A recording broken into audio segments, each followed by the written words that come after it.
I'm Juraci Kroehling. I work at Red Hat on the Jaeger project and open tracing, and this is my second time here at GIDS. I think it was really great.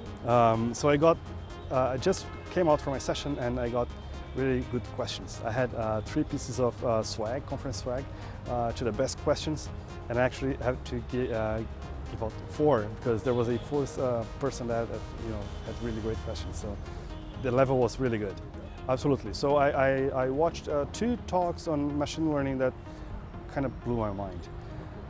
One from a lady showing some patterns, and then a landscape talk yesterday as well was really good. And today one on video processing that it's totally different from my area, but it's really good to go to a conference like this. This is one of the good points because you get in touch with things that you don't deal with on a daily basis. So that expands our horizons. I think that the audience here, or the hospitality, is a key, right?